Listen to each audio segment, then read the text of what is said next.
आज हम लोग बात करेंगे मूल्यांकन के बारे में।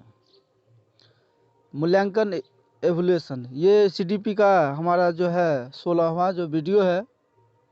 तो जो लोग 16 वीडियो से पहले नहीं देखे हैं वो ज़रूर देख लें, जिससे कि आपको एग्ज़ाम में जो बहुत फ़ायदेमंद होगा। तो चलिए आज हम लोग देखते हैं मूल्यांकन क्या होता है। तो मूल्यांकन होता है किसी भी चीज़ का जो है लास्ट में जो है एक आकलन करना कि वो कितना सीख पाया कितना नहीं सीख पाया, वही मूल्यांकन होता है। देखिए इसकी विशेषताएं हम लोग देखते हैं। मूल्यांकन क्या है? यह एक सतत प्रक्रिया है, यह लगातार चलती रहती है। यह जो है मूल्यांकन हमेशा होती रहती है, शुरू से लेकर अंत तक। यह एक व्यापक प्रक्रिया है, इसका दायरा बहुत बड़ा है। मूल्यांकन में जो है हर क्षेत्र आ जाता है। इसका उद्देश्य शिक्षण अधिगम प्रक्रिया को प्रभावी बनाना है। मूल्यांकन से क्या होता है, यदि कहीं कोई कमजोरी रह गई हो तो उसको भी जो है उसको पूरा करके जो है आगे बढ़ाया जा सकता है, प्रभावी बनाया जा सकता है। यह गुणात्मक भी होता है और परिमाणात्मक भी होता है, यानी कि बच्चों में जो भी विकास होगा, जो भी सीखेंगे वो सारा चीज़ इसके अंतर्गत आ जाता है। मूल्यांकन में शैक्षिक तथा सशैक्षिक दोनों पक्षों को शामिल किया जाता है। मूल्यांकन में वो कितना सीख रहा है वो भी ध्यान रखा जाता है, और साथ साथ वो किसके द्वारा सीखा, कैसे सीखा, क्या माध्यम बना, वो सब भी इसमें शामिल किया जाता है मूल्यांकन में। यह एक सकारात्मक प्रक्रिया है। मूल्यांकन बहुत ही ज़रूरी है और यह सकारात्मक रूप में जो है अच्छा होता है।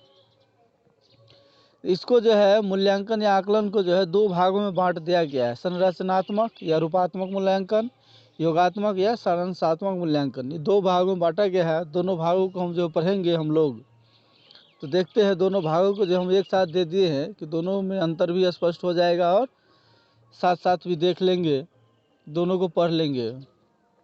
तो देखिए क्या होता है। फॉर्मेटिव असेसमेंट होता है संरचनात्मक मूल्यांकन, और समेटिव असेसमेंट कहते हैं योगात्मक मूल्यांकन को। एफ ए और एस ए इसके शॉर्ट में कहते हैं हम लोग। देखिए एफ ए क्या है, यह सतत होती है, जबकि जो है ये एस ए क्या होती है, यह असतत होती है। इसके अंदर हम क्रियाकलाप, चार्ट, मॉडल प्रोजेक्ट, इकाई परीक्षा, दत्त कार्य, जो असाइनमेंट होता है, क्षेत्र भ्रमण इत्यादि सभी को शामिल किया जाता है संरचनात्मक में, फॉर्मेटिव में। और समेटिव में क्या है, यह मात्र लिखित परीक्षा है, कागज़ पेंसिल परीक्षा। एग्ज़ाम में जो है बहुत बार क्वेश्चन आया है कि कागज़ पेंसिल परीक्षा क्या है, समेटिव है या फॉर्मेटिव है, या दोनों में आता है, क्या है, कौन सा मूल्यांकन है। बहुत बार क्वेश्चन आया है, बहुत इम्पोर्टेंट है। और इसमें पूछ देता है क्षेत्र भ्रमण क्या है, या पूछ देगा जो है model project, chart model project जो है किस मूल्यांकन में आता है। तो इस सब का जो है बहुत ही अच्छी तरीके से आप लोग याद रखेंगे। देखिए एफ में क्या है, इसमें निदानात्मक परीक्षा लिए जाते हैं, इसमें निदानात्मक परीक्षा नहीं लिए जाते हैं समेटिव में। आगे देखते हैं,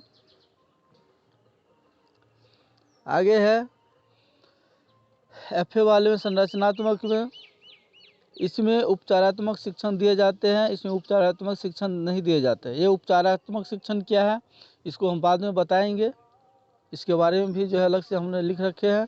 वैसे बता दें यहाँ पे उपचारात्मक शिक्षण होता है, यदि किसी कोई बच्चा बहुत कमज़ोर है, उसको यदि क्या उपाय करना चाहिए जिससे कि वो जो सीखे, उसके लिए अलग से व्यवस्था भी की जाती है पढ़ाई के बाद, जिससे कि वो सीख सके। लेकिन ये ऐसे में क्या होता है, योगात्मक में ऐसी कोई व्यवस्था नहीं होती है। और यह बाल केंद्रित होता है संरचनात्मक, योगात्मक शिक्षक केंद्रित होता है। और संरचनात्मक यह अपनी प्रकृति में निदानात्मक होता है, जबकि यह अपनी प्रकृति में सैद्धांतिक होता है, क्योंकि सिर्फ एग्जाम होता है। यह समझ पर आधारित है और यह रटने की प्रवृत्ति पर आधारित है। तो यहाँ पर ध्यान रखिएगा, समझ पर आधारित बहुत ही अच्छा होता है, स्टूडेंट के लिए पॉजिटिव होता है। जो रटने की प्रवृत्ति पर आधारित होता है वो नेगेटिव माना गया है। इस चीज़ को आप लोग जो है ध्यान रखेंगे। यह सीखने के लिए आकलन होता है, यह सीखने का आकलन होता है। तो सीखने के लिए आकलन, सीखने का आकलन क्या है, यह भी आयाम है मूल्यांकन के। तो इसको भी हम लोग देखेंगे लास्ट में, क्या है इसके आयाम, कैसे होता है। तो ये था दोनों में अंतर, दोनों की विशेषताएं कही, दोनों के बारे में। इसमें जो है अंतर स्पष्ट आप लोग नोट्स कर लीजिए एक साथ, और अच्छी तरीके से इसको आप लोग ध्यान रखिएगा। और आगे देखते हैं हम लोग इसमें मूल्यांकन में, मूल्यांकन के गुण कैसा होना चाहिए। इसमें जो मूल्यांकन करते समय उसका जो क्वेश्चन होता है, प्रश्न पत्र होता है, वो कैसी होनी चाहिए। तो देखिए, पहला वैधता। प्रश्न पत्र के निर्माण किसी भी विशेष उद्देश्य के अनुसार होना चाहिए। जो प्रश्न पत्र जब हम लोग बनाएंगे या जो भी बनाते हैं, उसमें क्या होना चाहिए कि जो किसी विशेष उद्देश्य से होना चाहिए। जैसे बुद्धि के बारे में प्रश्न होना चाहिए, ज्ञान के बारे में प्रश्न होना चाहिए, जो भी चीज़ हो कुछ विशिष्ट उद्देश्य के अनुसार होना चाहिए। जब एक प्रश्न पत्र वही मापता है जो उसे मापने के लिए बना है, तो वो वैध होता है। वैधता, वैध प्रश्न पत्र उसी को कहते हैं जो यदि किसी विशिष्ट उद्देश्य के लिए बना हो और उस क्वेश्चन पेपर में भी वही चीज़ हो, तब उसे वैध माना जाता है। वस्तुनिष्ठता। प्रश्न पत्र पर शिक्षक की मानसिकता का प्रभाव नहीं पड़ना चाहिए।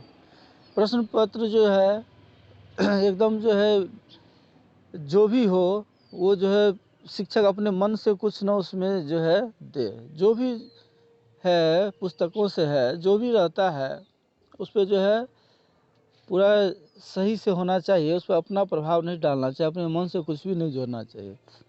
विश्वसनीयता। एक ही बच्चे की एक ही विषय की विभिन्न परीक्षाओं में प्राप्त अंक में समानता होनी चाहिए।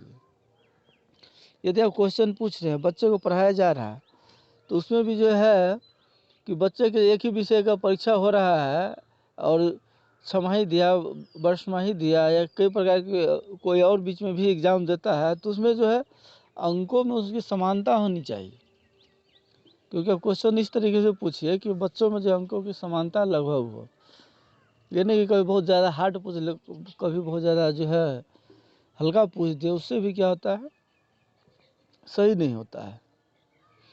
विषय वस्तु को शामिल करना चाहिए। प्रश्नों का निर्माण संपूर्ण पाठ्यक्रम से ही होना चाहिए।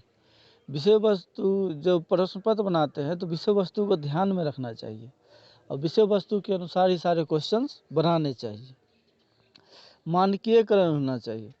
क्या है, प्रश्न पत्र पर किसी क्षेत्र, सभ्यता या संस्कृति का प्रभाव नहीं पड़ना चाहिए। ये क्वेश्चन जो है, क्वेश्चन का स्टैंडर्ड बहुत ही हाई होना चाहिए। स्टैंडर्ड हाई का मतलब कठिन नहीं है, मतलब है कि प्रश्न जो भी बुक होगा उसका बुक्स के आधार पर ही होना चाहिए, नॉर्मल मीडियम में होना चाहिए। इसमें नहीं है कि जो है अब पूरे जो है भारत लेवल को क्वेश्चन पूछा जाए और किसी क्षेत्र विशेष का जो है, साउथ का हो गया, नॉर्थ का हो गया, ईस्ट का हो गया, किसी क्षेत्र विशेष का उस पर या किसी सभ्यता का जो है ज़्यादा प्रभाव नहीं होना चाहिए। तो यही मानकीकरण है। तो ये भी आप लोग याद कर लेंगे, इसके अच्छे गुण हैं मूल्यांकन के। और बहुत बार क्वेश्चन आ जाता है, वस्तुनिष्ठता क्या होती है, वैधता क्या होती है, विश्वसनीयता क्या होती है, ये सब जो सारे जो है टॉपिक पॉइंट जो है वो क्वेश्चन में आ जाता है कि क्वेश्चन बना देता है। आगे हम लोग देखते हैं। देखिए, मूल्यांकन के आयाम बहुत ही इम्पोर्टेंट है, कई बार पूछे हुआ है, तो हम लोग देखते हैं इसको जो है मूल्यांकन के आयाम को देखते हैं। मूल्यांकन के आयाम में पहला है सीखने के लिए आकलन। जब सीखने की प्रक्रिया चल रही होती है, जब प्रक्रिया जो है चल रही होती है तो ही इसे जो है सीखने के लिए आकलन होता है। इसके अंतर्गत एफए को शामिल किया जाता है। एफए बताए थे, फॉर्मेटिव असेसमेंट होता है, रूपात्मक आकलन। यह अध्यापक तथा छात्र केंद्रित मूल्यांकन है। यह लगभग रोज होती है। सीखने के लिए आकलन है, जब प्रक्रिया जो चल रही होती है, सीखने की प्रक्रिया जो है चल रही होती है, उस समय जो है उस समय के आयाम को सीखने के लिए आकलन कहते हैं। दूसरा है सीखने का आकलन। जब सीखने की प्रक्रिया समाप्त हो चुकी होती है तब इसको जो है सीखने का आकलन कहते हैं। इसके अंतर्गत जो है ऐसे को शामिल किया जाता है, समेटिव असेसमेंट बताए थे। यह अध्यापक केंद्रित मूल्यांकन है। अब है तीसरा है सीखते हुए आकलन। इसके अंतर्गत क्रियाकलापों का आकलन बच्चों के साथी समूह द्वारा किया जाता है। इसका प्रयोग निदानात्मक उपचार के लिए किया जाता है। इसे साथी समूह आकलन भी कहते हैं। देखिए, इसके अंतर्गत जो है बच्चों का आकलन साथी जो ग्रुप में अपने आप बैठे रहते हैं उसी बीच में जो करते हैं तो उसे ही कहते हैं साथी समूह आकलन। अगला है सीखने में आकलन। इसके अंतर्गत क्रियाकलापों का आकलन बच्चों के द्वारा स्वयं किया जाता है, इसे स्व आकलन कहते हैं। ध्यान रखेंगे, इसमें जो है क्या कहते हैं, बच्चों अपने आप को जो है आकलन करता है। इसके अंदर तो अपने आप जो आकलन करता है इसे स्व आकलन कहते हैं। बहुत देखिए, इसको हम अंडरलाइन भी कर दिए हैं, बोल्ड भी कर दिए हैं, साथी समूह और स्व आकलन को बार बार ये जो है एग्जाम में आते रहते। अब हम लोग देखेंगे, आगे देखते हैं, इसमें कुछ चीज़ें जो है आया था तो उसके बारे में हम लोग देखते हैं। इसमें है पोर्टफोलियो। पोर्टफोलियो क्या होता है?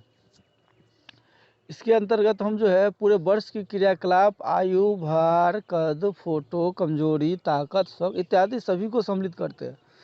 पोर्टफोलियो जो बनता है बच्चों का, उसका जो है शुरू से लेकर लास्ट तक वो कि क्या विकास किया, शारीरिक विकास, मानसिक विकास, बौद्धिक विकास, हर चीज़ को जो है हम पोर्टफोलियो के अंतर्गत रखते हैं। बहुत ही इम्पोर्टेंट टॉपिक है पोर्टफोलियो, बहुत ही बार पूछ जाता है पोर्टफोलियो के बारे में। इसको आप लोग जो है ध्यान से नोट्स करेंगे, पढ़ करके जाएंगे एग्जाम में। इसमें बालक के जीवन के सभी क्षेत्रों का क्रमबद्ध जानकारी एकत्रित करके रखा जाता है। क्या इसमें बालक के जो है जीवन का वो जब से बड़ा होता जाता है, जैसे जैसे वो जो है सभी क्षेत्र का जो विकास, जैसे जैसे उसका सभी विकास होता है, उसको क्रमबद्ध तरीके से एकत्रित करके रखा जाता है पोर्टफोलियो में।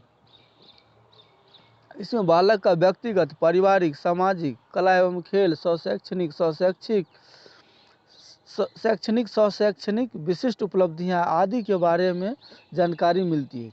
पोर्टफोलियो से ही हमें जानकारी मिलती है बच्चे के सारे गुणों के बारे में, उसके व्यक्तिगत भी, पारिवारिक भी, सामाजिक भी, कला, खेल, शैक्षणिक, शैक्षणिक विशिष्ट उपलब्धियां, ये सारी चीज़ हमें किस चीज़ से पता मिलती है? पोर्टफोलियो से। यह बाल केंद्रित होता है। पोर्टफोलियो बनाते समय बच्चे के माता पिता को भी शामिल किया जाता है।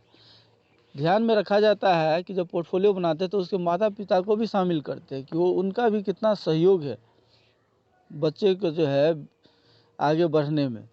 यह शैक्षणिक भी होता है और व्यावसायिक भी होता है। पोर्टफोलियो जो है शैक्षणिक भी होता है और शैक्षणिक के बाहर की चीज़ों को भी जोड़ा जाता है इसमें। तो ये पोर्टफोलियो था, बहुत ही इम्पोर्टेंट है। आप लोग ज़रूर इसको जो है नोट्स कर लेंगे और याद रखेंगे। आगे हम लोग देखते हैं कुछ चीज़ें जो हम लोग बताए थे बीच में, जैसे पोर्टफोलियो आया था और ये बीच में बताए थे FA और SA में निदानात्मक परीक्षण, उसके बारे में देखते हैं। निदानात्मक परीक्षण क्या होता है, सामान्य परीक्षण क्या होता है? देखिए, निदानात्मक परीक्षण होता है, यह धीमी गति से सीखने वाले बालकों के लिए किए जाते हैं। जो धीमी गति से सीखता है उन बालकों के लिए किया जाता है, क्योंकि उसको जो है सीखने में बहुत कठिनाइयाँ होती हैं, इसीलिए जो है वो निदानात्मक परीक्षण उसके लिए किया जाता है। समान परीक्षण ये सब के लिए किया जाता है। निदानात्मक परीक्षण है, इसका उद्देश्य सीखने में होने वाली रिक्तियों का पता लगाना होता है। यह परीक्षण इसलिए लिया जाता है कि बच्चे कितना सीखे, कहाँ उसकी कमी रह गई, उसको पता करने के लिए जो है ये परीक्षण लिया जाता है। समान परीक्षण, इसका उद्देश्य छात्र की उपलब्धियों का पता लगाना होता है। समान परीक्षण लेते हैं, उसमें पता हम लोग ये करते हैं कि वो कितना जो सीख पाया, क्या उपलब्धि प्राप्त किया। तीसरा है, इसमें समय सीमा निर्धारित नहीं होती है निदानात्मक में, जबकि समान परीक्षण जो हम लोग लास्ट में लेते हैं उसमें समय सीमा निर्धारित होती है। निदानात्मक परीक्षा में गलत उत्तर बच्चे की कमजोरी के रूप में तथा सही उत्तर बच्चे की ताकत के रूप में देखा जाता है। इसको निदानात्मक परीक्षा दिया जाता है, वो कमज़ोर रहता है तो उसके लिए जो परीक्षा लेते हैं हम लोग अलग से, तो उसमें ये पता चलता है कि बच्चा कितना कमज़ोर है या कितना जो है सीख पाया सही से, कितना जो है समझ पाया, इसके रूप में लेते हैं। लेकिन जब सामान्य परीक्षण लेते हैं हम लोग तो क्या होता है, उसमें जो है अगर सही उत्तर दिया तो उसको अंक देते हैं और गलत उत्तर दिया तो उसको अंक नहीं दिया जाता है। निदानात्मक परीक्षा होता है, इसका अगला उपचारात्मक शिक्षा होता है। क्या होता है, जब निदानात्मक परीक्षण लेते हैं उसमें भी बच्चे कमज़ोर ही पाए जाते हैं तो उसको क्या कहते हैं, उपचारात्मक शिक्षण होता है। उपचारात्मक शिक्षण देते हैं इसलिए क्योंकि उस और अधिक बढ़िया से सीख पाए, जल्दी सीख पाए, सबके बराबर आ जाए। समान परीक्षण में क्या होता है, इसका अगला चरण जो है, ऐसे बच्चों को अगली कक्षा में प्रोन्नत कर दिया जाता है। सामान्य परीक्षण के बाद क्या होता है, बच्चे का अगला चरण परीक्षण ले ले, इसके बाद क्या करते हैं, अगले कक्षा में इसको भेज देते हैं। अब एक चीज़ और देख लेते हैं इसमें, जैसे उपचारात्मक शिक्षण आया। उपचारात्मक शिक्षण क्या होता है उसके बारे में हम लोग यहाँ पे बात करते हैं। देखिए इसमें क्या होता है उपचारात्मक शिक्षण में, इसमें छात्रों की संख्या बहुत कम होती है। जैसे 10-15 छात्र जो है क्लास वाइज जो है, जो 10-15 छात्र कमज़ोर हुए उसको लिया जाता है। समय निर्धारित करते हैं कि 2-3 सप्ताह जो है इन लोगों को पढ़ाना है अलग से। उपचारात्मक शिक्षण की सफलता सही निदान पर निर्भर है। उसको उपचारात्मक शिक्षण दिया जाता है, उसकी सफलता जो है बच्चों कितना सीख पाया और कैसे सिखा दिए उसके ऊपर निर्भर करता है कि 2-3 सप्ताह जो 10-15 छात्र को सिखाए वो कितना सीख पाया, सही से सीख पाया कि नहीं, उसके ऊपर इसकी सफलता निर्भर करती है। यह पुनः शिक्षण या अतिरिक्त शिक्षण नहीं है। यह जो उपचारात्मक शिक्षण है ये दोबारा से पढ़ाए जाने वाले या जो है अतिरिक्त जो कुछ एक्स्ट्रा चीज़ पढ़ाने की जो है यह शिक्षण व्यवस्था नहीं है। यह उसी पाठ्यक्रम को पढ़ाएगा जो वो नहीं समझ पाया है, वो नहीं समझ पा रहा है, जो नहीं सीख पा रहा है, उसी को पढ़ाया जाएगा। कोई अतिरिक्त शिक्षण नहीं है। अब पुनः शिक्षण ये पूरे को जो फिर से उतना सारा नहीं बताया जाएगा, जहाँ जहाँ कमियाँ हैं वहाँ उनको बताया जाता है। यह अभिप्रेरणा का एक स्रोत है। इससे क्या होता है, बच्चों में एक जो पढ़ने की जो है भावनाएं पैदा होती है। यह समान शिक्षण नहीं होता है, यह समान शिक्षण नहीं होता, क्योंकि जो कमज़ोर बच्चे होते हैं उसको अलग से जो है लाया जाता है और जहाँ जहाँ उनकी कमियां हैं, कमज़ोरियां हैं, उस सबको बताया जाता है। इसका उद्देश्य सीखने में होने वाली कठिनाइयों को दूर करना है। जो जो कठिनाई होती है उन लोगों को सीखने में कहाँ परेशानी हो रही है उस सब को जो है दूर करने का जो है यह उपाय है उपचारात्मक शिक्षण। उपचारात्मक शिक्षण के द्वारा शिक्षण अधिगम प्रक्रिया को प्रभावी बनाया जाता है। स्वाभाविक है, जब उपचारात्मक शिक्षण देंगे तो जो बच्चा जहाँ कमज़ोर है, कमज़ोर बच्चों को पकड़ कर अलग अलग से हम उसकी व्यवस्था करते हैं, पढ़ने का पढ़ाते हैं कुछ दिन, तो भी सीख जाता है। तो इसके द्वारा जो है सीखने की प्रक्रिया, उन लोगों का अधिगम की प्रक्रिया जो है प्रभावी बनता है। तो आज मूल्यांकन में हम लोग यही देखें, इसको आप लोग जो है नोट कर लें और अच्छा लगे तो कमेंट्स ज़रूर करें। अब परम कोचिंग क्लासेस जो हमारा चैनल है, अभी तक जो सब्सक्राइब नहीं किए हैं सब्सक्राइब ज़रूर कर लें और अपने दोस्तों को भी बताएं। साथ में बेल आइकन बटन दबा दें, क्योंकि जो भी वीडियो हम देंगे आप तक ज़रूर पहुंचेगा। उम्मीद है आप लोगों को अच्छा लगा होगा। धन्यवाद।